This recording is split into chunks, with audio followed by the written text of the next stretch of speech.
Balita mula sa lalawigan sa bawat rehiyon ng ating bayan. Dito sa Ang Pilipinas Ngayon.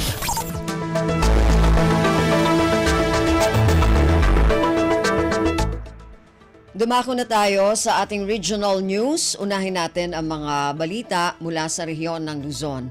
Mula sa Dagupan, libreng X-ray service hatid ng lokal na pamahalaan ng Aguilar at Pangasinan Provincial Government sa mga residente ng naturang bayan. Ang detalye ng balitang ito mula kay Ruel de Guzman. Aga manunda so are kukbang nga gagawon na lokal nga gobyerno na Balin Aguilar at luyag na Pangasinan ampian makapangitar na libre serbisyon medikal at saray residente da. Ni Pakarinsaya sa LGU Aguilar ya dadauluan ng Mayor Cristal Ballesteros Soriano at akiiba at Pangasinan Provincial Health Office ampian nagawaan so sa kaya libre X-ray service at Abitlan Baloy. Ayan aktibidad at nagawa no November 26 manlapod alas 8 na kabosana hanggang alas 2 ng aram Jed Amado T. Espino Jr. Covered Court. Katakap tuya, impanunot na LGU Aguilar, yawala labat sa 150 slots sa nigitar at sa aktibidad tangawon man Jed first come first serve basis. Aya at kaiba ni at saray gagawon na LGU Aguilar, iya programa ang pinatulungan ire-residente da, yan na siguro so abig lamanda. Malalapod RP Dagupan, siya si Robaldi Guzman para Radyo Pilipinas World Service. Balita mula sa lalawigan sa bawat rehiyon ng ating bayan. Dito sa Ang Pilipinas Ngayon.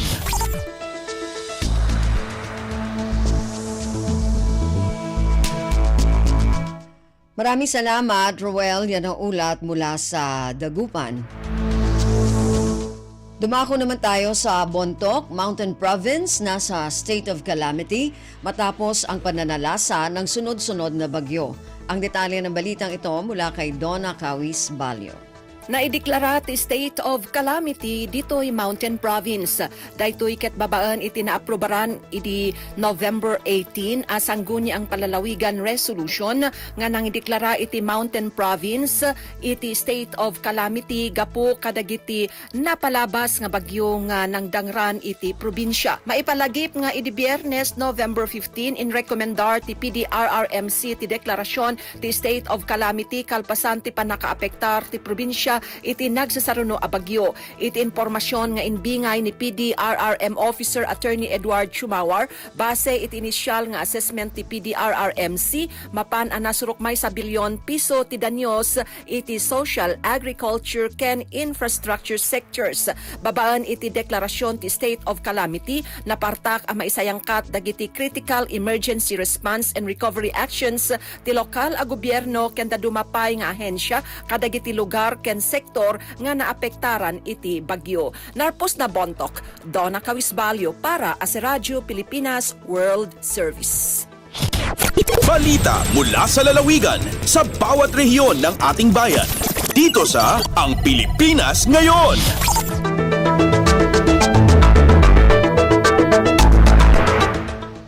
Maraming salamat, Donna. Yan ang ulat mula sa Bontoc.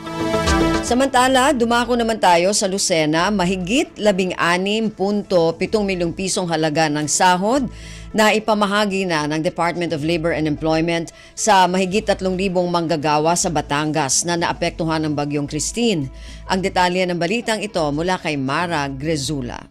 Na ipamahagi na ng DOLE ang mahigit 16.7 million pesos na halaga ng sahod sa mahigit 3,000 manggagawa sa iba't ibang bayan sa Batangas, kabilang ang Talisay, Rosario, San Jose, San Juan at Ibaan. Ayon sa pabatid ng DOLE Calabarzon, ito ay sa ilalim ng tupad program para sa mga naapektuhan ng Bagyong Christine. Sa mensahe ni DOLE Undersecretary Attorney Felipe Egargo Jr., ipinaabot niya ang pakikiramay at suporta ni Labor Secretary Bienvenido Laguesma sa mga Batanggenyong sinalanta ng Bagyong Christine, lalo na ang mga nawala ng mahal sa buhay. Bawat isang benepisyaryo ay nakatanggap ng 5,200 pesos para sa 10 araw na paglilinis ng komunidad sa kani-kanilang barangay. Samantala, ang karagdagang lakeshore cleanup activities para sa mga bayan ng Talisay, Balite at Mataas na Kahoy ay inaasahang isasagawa sa mga susunod na linggo. Mula sa RP Lucena, ito si Mara Gresula para sa Radyo Pilipinas World Service. Balita mula sa lalawigan sa bawat rehiyon ng ating bayan. Dito sa Ang Pilipinas Ngayon.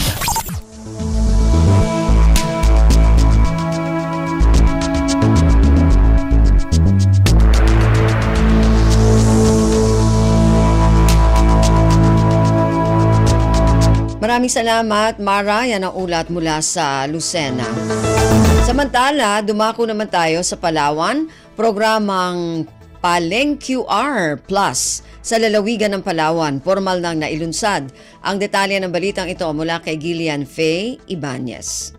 Maldeng agabuat, ipaglunsar ang programang Paleng QR Plus sa probinsya ang Palawan. Ang Biyernes lamang ay impierden iyang gobyerno ang Palawan, paagi ki Gobyerno Dennis Socrates ang resolution bilang 19907 Series of 2024 at tatungod sa programa, DILG Palawan Virgilio Tagle, BSP Area Director Attorney Ronaldo Bermudez, iba pang mag-opisyal ang tarabiyangan sa programang Paleng QR Plus, ang Bangko Sentral ng Pilipinas, Department of Interior and Local Government o DILG. Katayuan ni ang Paleng QR na programa nga mas mapadali ang transaksyon ni ang pagbarayada ng mga turista ig mga kasimanwa sa andang pagrabayaden sa palengke, mga tindahan id mga sarakayan. Magagamit ang Paleng QR Plus nga online banking application nga mga mas mapadasig sa mga transaksyon sa lokalidad.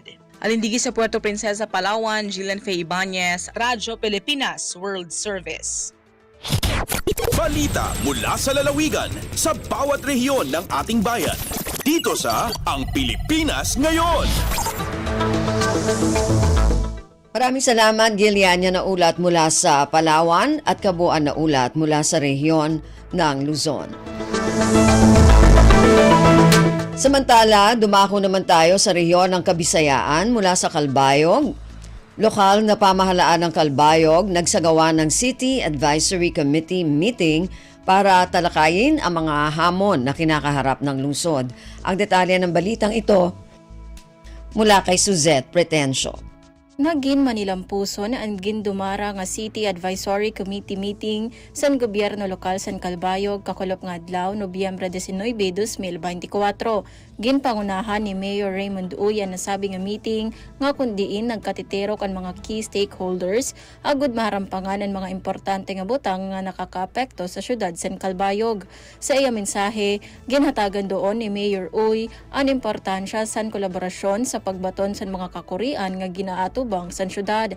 Sumala pa niya nga importante ang papel sa committee sa pagsiguro nga ang pag-uswag sa syudad insubay sa panginahanglan sa mga residente.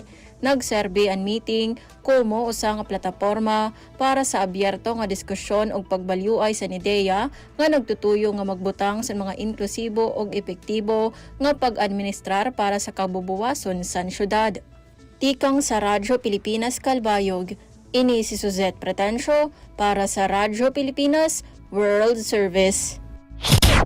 Balita mula sa lalawigan sa bawat rehiyon ng ating bayan.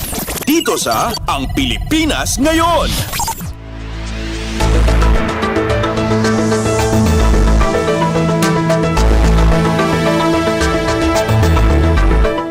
Maraming salamat, Suzette. Yan na ulat mula sa Calbayog at kabuuan na ulat mula sa rehiyon ng Kabisayaan. Samantala, dumako naman tayo sa rehiyon ng Mindanao mula sa Tandag. Reactivation ng Provincial City Joint Security Control Center sa Surigao del Sur matagumpay na naisagawa. Ang detalye ng balitang ito mula kay Raymond Aplaya. Naka-activate daw sab karon ang Provincial o City Joint Security Control Center dinhi sa Surigao del Sur. Kinuman gipaygayon ang reactivation niini niadtong adlaw Biyernes, Nobyembre 15 diha sa Training Center, Legislative Building, Capitol Hills dinhi sa siyudad sa Tandag. Alang sa Comelec Tandag, gipangunahan ang mga aktibidad ni Attorney Christine Delhero, ang City Election Officer ning siyudad. Kauban usab niya ang mga kadakuang opisyal sa kapulisan o kasundaluhan ning probinsya. Usa sa naisgutan sa mong reactivation mao ang kasamtangan nga security situation dinhi sa siyudad sa Tandag ug sa tibok probinsya sa Surigao del Sur. Giplanuhan usab ang uban pa mga aktibidad nga nakahanay na nga ipahigayon. Nasa Iran nga ang maong lakang ang kabahin gapon sa mga preparasyon alang sa walabot nga May 2025 national and local midterm elections. Gikan sa Radyo Pilipinas Tandag, kini si Raymond Aplaya alang sa Radyo Pilipinas World Service. Balita mula sa lalawigan sa bawat rehiyon ng ating bayan. Dito sa Ang Pilipinas Ngayon. Maraming salamat, Raymond, yan ang ulat mula sa Tandag. Samantala, dumako naman tayo sa Hulo. Nasa 162 na returning Filipinos mula sa Sabah, Malaysia dumating sa Hulo. Ang detalye ng balitang ito mula kay Fatma Gino. Mabut pa ang gatus kanuman tagdua returning Filipino sa Tawarefs daingal Sabah, Malaysia, hindi matunga kaagisin kapal biyay pajambatan sinahulo sinakahapon may naat. Hana sa butitungan kasi mantagdua dunay ninusog salta kapituan sabin babae. Bangadunon ka masur sa Kadal, Information Management Officers and Minister of Social Services, habang sa mga Autonomous Region in Muslim Mindanao di halupasug, biyak nila na mga ini pagdatong padyambatan, biyasin pagkawiyaksahan pagkinangon sin opis nila mga halaw dahi nga nasabot hula. Ini mapos piawi Ivan Quezon Palom J. Lalom sin Pilabulan sin Parinta, ha Malaysia, sabab sinway roon mga katas katarangan iulinan nila. Tiyuk palang daisab sila relief goods iban silang kakalot bukas doon kahantag 5 kilo bago sila hiyatod papakanya luwal diha binaybayan asupaya maramag unay-unay balik in ahli nila. Dahil nga RP Hulo, ini Fatma Dilicino para sa Radyo Pilipinas World Service. Balita mula sa lalawigan sa bawat rehiyon ng ating bayan. Dito sa Ang Pilipinas Ngayon.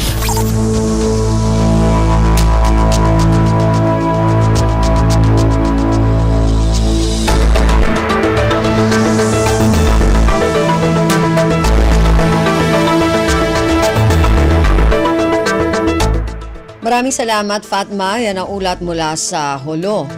Samantala, dumako naman tayo sa Iligan. Agrarian Reform Beneficiaries nagtipon para sa kauna-unahang MAFAR BARM Provincial Conference sa Lanao del Sur. Ang detalye ng balitang ito mula kay Alwidad Bashir. Inaden sa pagampaganaya Provincial Conference para kumabang sa tano a Agrarian Reform Beneficiaries ang taka-ARBs sa Interwalanaw del Sur si Sagyang Kaiyamay po sa mga gawi. Sidon minilamba sa derpatano sa Mindanao State University Convention Center, Marawi City. Pagulwala nagyang kay Provincial Director Attorney Khalid D. Ansano, Ministry of Agriculture, Fisheries and Agrarian Reform ang taka-MAFAR Lanao del Sur abang sa Moro Autonomous Region in Muslim Mindanao wagyang kaiya programa para kung mga ARBs tano ang makapupon sa giyang kaya munisipyo sa Sagiran, piyaga po agusti sa Islamic City of Marawi. Miyakader parumpen sa mga hulwan tano mismo sa Bangsamoro Government. Datari Deputy Chief Minister Ali B. Sulaiman o yung Minister tano sa MAFAR si Dr. Muhammad S. Yaqub. Makadeder parumpen sa newly installed the Deputy Minister of MAFAR si Dr. Aisa A. Sagakala, MP Marjani Makasalong, Mayor Engineer Ali L. Sumandar, mga representatives sa mga mga opisina tano sa Lanao, datara LGU Marawi, ang ugyang kaya PLGU Lanao del Sur, na adin na mga piyamakawitan nirang kung mga lalagiran mi pantag sa giyang kaiya programa. Madakaloto bilangan ng mga beneficiaries sa biyamakader pa sa giyang koto akalilimot. Ayaw wala pimbendingan sa giyang koto programa na so pagukito-kita agrarian reform programs. Isa ron din na giyang kaya kapungay sa titulo o mga gilupa o mga bang sa tano ang makaukit sa giyang kaya Executive Order 75 ayaw malantapian na may distribute kumabang sa tanong sa mga kawaliiran nagupad pa ng mga programa. Ayaw din na miyag presenta sa mga update sa gustatus o ang agyang kaiya mga programa na subang sa tanong si Rokay na A. Mindalano Kamara kapapantagan na Chief Agrarian Reform Services. Mialo niya no to so kada kalakirilisan sa mga titulo a lupa sa giyang kanan na talo ang mga inged dino sa Lanao. Daabo miada na distribution na Certificate of Land Ownership Award ang takaklowa kabasay Chief Kamar na amay ko November 28,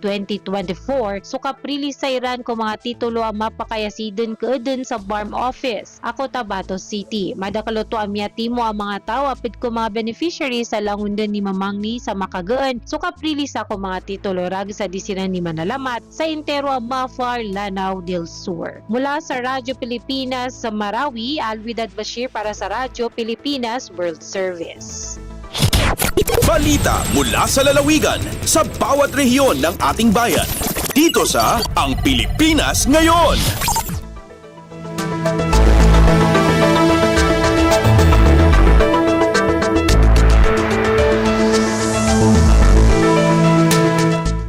Maraming salamat, Alwidad, yan na ulat mula sa Iligan at kabuuan na ulat mula sa rehiyon ng Mindanao.